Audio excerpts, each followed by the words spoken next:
Hi, Phil here from Soul Impact. In Paul's first letter to Timothy, chapter 5, beginning at verse 3, he takes the next 13 verses to talk about the relationship between widows, those women whose husbands had died, and their families and the church. There are cultural differences between the days of the early church, just as there are between cultures in the world today. So as we crawl our way through these verses, we need to be looking for principles that we ought to be applying in our own families and churches. Sometimes life just isn't fair. No, let me restate that. Often, life isn't fair. Think about it this way. Every marriage will come to an end. No matter how good it is, it could end in a few different ways, but all marriages will end. In Canada today, about 40% of marriages end in divorce. I'm sure many more are ending in permanent separation, and I know that many of those who have divorces and separations experience more than one. But we're still left with the fact that the other 50% or so will also end with the death of the husband or the wife. Each time a marriage ends, it's a tragedy, one that is a result of sin in the world. Way back in the Old Testament, God laid out a plan for how to deal with life when it handed you lemons. It was a very different culture than ours. To put it simply, men ruled and women gained their lives through their relationships with men.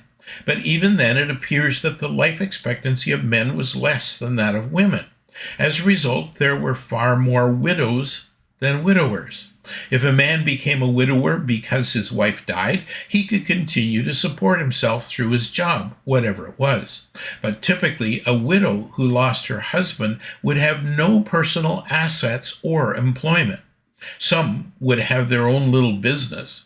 Have a look at Proverbs 31. But many, and perhaps most, could become destitute. So God laid out a plan. Once a woman was welcomed into the family of her husband, if her husband died, she would remain the responsibility of his family.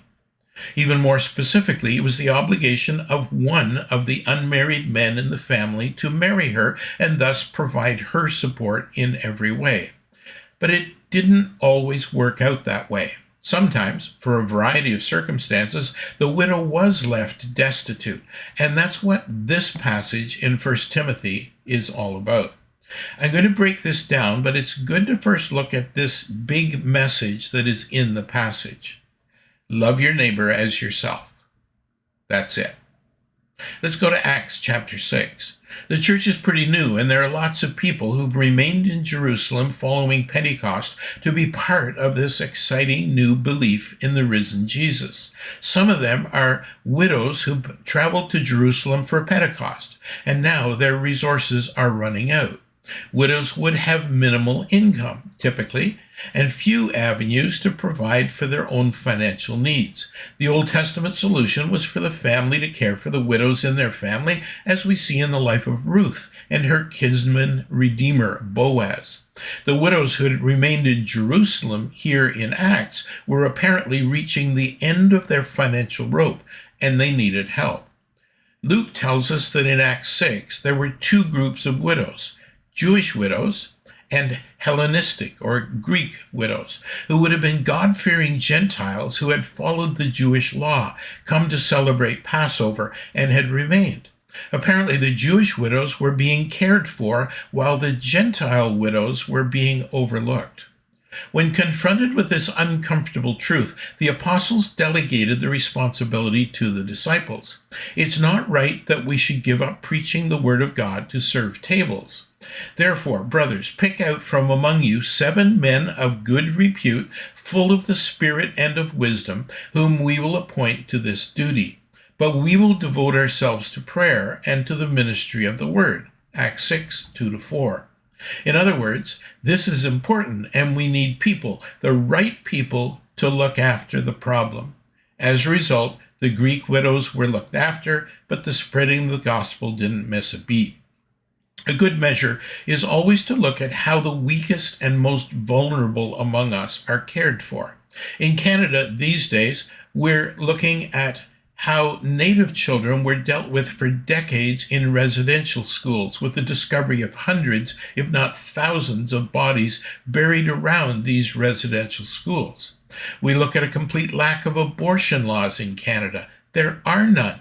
And at the fight taking place in the U.S. when Texas passes a law that says abortion is illegal if there's a discernible heartbeat, while Virginia, I think, says any time up to birth is fine. And even if the baby is left to die immediately after birth, that's okay too.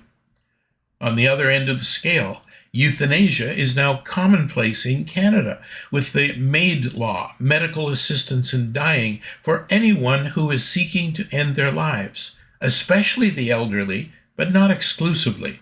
The original exclusion for those with mental illness was removed earlier this year. Mental health doesn't seem to be of great importance in doctor-assisted suicide. As a society, we have a lot to answer for. Love your neighbor as yourself.